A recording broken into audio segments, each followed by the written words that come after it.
Hey everybody, DJ Sixsmith here, watching the sit down. Ted Widmer is our guest. Lincoln on the Verge, 13 days to Washington. How are you, sir? I'm good. Thanks, DJ. So I've thought a lot about Abraham Lincoln. I read Lincoln's Melancholy, which is a really good book about him. You've It is. obviously spent a ton of time thinking about him. Just broadly, what fascinates you the most about Abraham Lincoln as a man? I've loved this guy since I was basically a kid. I think I liked him for reasons I didn't even understand. And you mentioned Lincoln's Melancholy, which is one of my favorite books about Lincoln by Josh Schenck. And there is a kind of feeling of sadness Mm. even in his face, which is very unusual. We're used to politicians looking very confident, very happy, maybe happier than they actually are. And Lincoln wasn't that way. He looked different. And I think he appealed to Americans at a very serious moment when we were quite divided as we are now, as someone who was going to tell them the truth. He wasn't going to sugarcoat their problems. It wasn't about him. In fact, he was incredibly modest when speaking about the office that he'd been elected to. And so even as a kid, I felt something that a feeling this guy was different. And I think Americans in 1861, as they saw him in big numbers, felt the same way.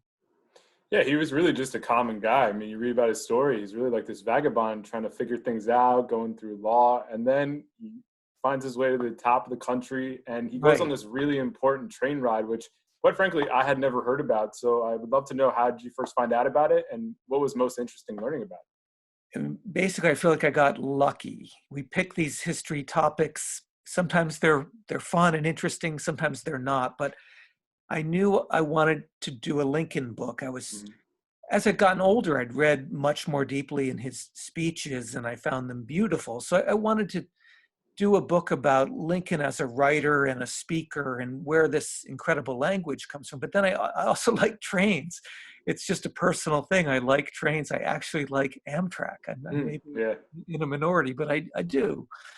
And so I felt Lincoln moving on a train was an unusual situation. And we think of him as being frozen in place in a photograph or in a sculpture. And here he's really moving along from one city to another. And each of the cities he went through was fascinating to me. And as I really dropped into my research, I ended up doing more research than I first thought I would, but I found each of the cities so interesting. Cincinnati, Columbus, Pittsburgh, Buffalo, Albany, Philadelphia, Trenton, Indianapolis. They're amazing cities that are changing really rapidly and are pretty divided. Each city was divided just like the country was divided. So if I if I succeeded in bringing out some of the tension of this fascinating man moving through America at a time when it's deeply divided and succeeding against all odds at uniting it, then I think I've done a pretty good job. Yeah, and it seems like you're kind of pointing at the train ride as this larger metaphor of just like getting things done, making sure he even gets to the point where he can be in the office. Because there was a point where it was like a lot of people did not like Abraham Lincoln, and in Baltimore in particular, there were real legitimate threats. So, what was the Yes. craziest part of that about that side of the story? Well, all these things were happening at once. It felt like a movie, honestly. He's getting in deeper and deeper trouble in some ways. He's got a lot of political problems, and then he's hearing more and more information that there is a huge plot to kill him as he comes through Baltimore. Baltimore is a hard city to go through. The train stations are separated from each other, so you have to get off and take a horse and carriage. And in one of those choke points, a big gang, estimated by one source as many as 1,000 men, were just going Mm. to surround him and get rid of him. And so he's hearing all of this as he's trying to find the language he needs to find to bring Americans together. So he's under the most pressure as a writer as he's trying to survive, as he's trying to make it 24 hours to get into Washington to become the president. And I just wanted to build up the pressure and then show him getting through. And his survival is basically the nation's survival. I think another interesting thing about Lincoln's story is that he's kind of been taken and put in this historical perspective where people kind of lionize him in some ways, and people have really made him this stereotypical person that he may have not been. You've been around a president before, you've studied presidents. Like, what is the most interesting part of how he has been historically framed all these hundreds of years later? Well, he basically was sanctified. We turned him into a saint, and there were reasons. He was shot on Good Friday. Mm-hmm. He didn't quite die on Easter, but almost. And people were just so shocked by the tragedy of his murder, and coming at the end of the Civil War when he was just on the point of being victorious. I mean, he was on that point. And so Americans then turned him into a somewhat sentimental figure for a long time. And I mean, I love the Lincoln legacy, and I wouldn't have done this book if I didn't. But I also am suspicious of too much sentimentality Mm-hmm. on either side. You know, we have two parties, we have a fair amount of emotion on both sides. And I wanted this to be a realistic portrayal of a human being in a lot of trouble and how he got out of trouble.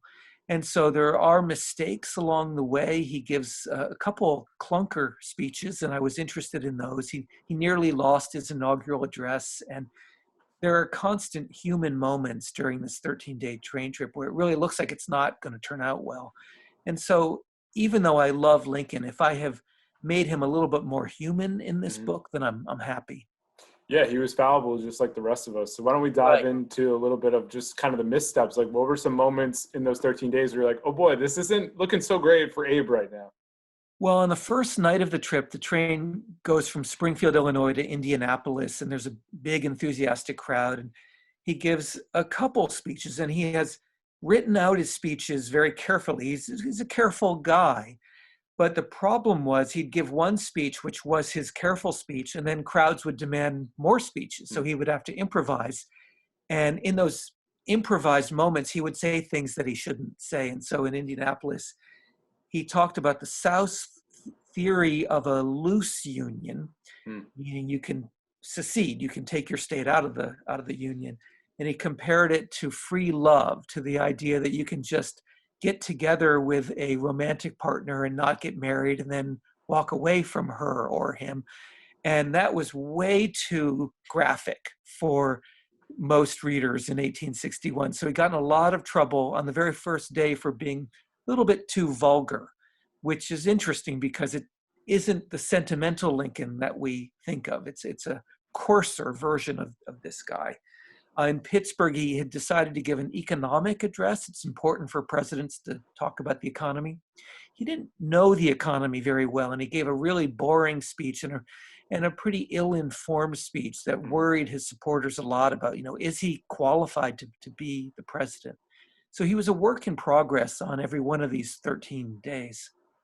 I think another interesting thing is like you think about how he compared to some of the other presidents. Like for you working with Bill Clinton, like he obviously had a charisma, or President Obama or JFK. Like it almost seemed as though Lincoln was fit for the times because he had dealt with so much personal tragedy and it was such a rough time. It really felt like it was the time for him to be president as opposed to some other time in history.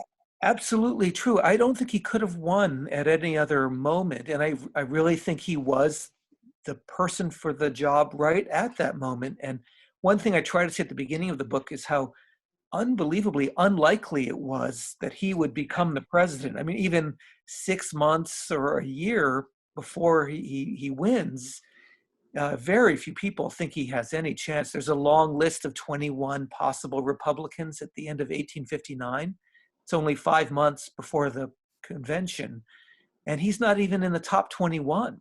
And Wow. his only elected office, he was a one-term congressman 12 years earlier. And so, he had very little national stature. He had the debates against Douglas, but they weren't that well known throughout the country. And nobody thought he was the most likely person to get it.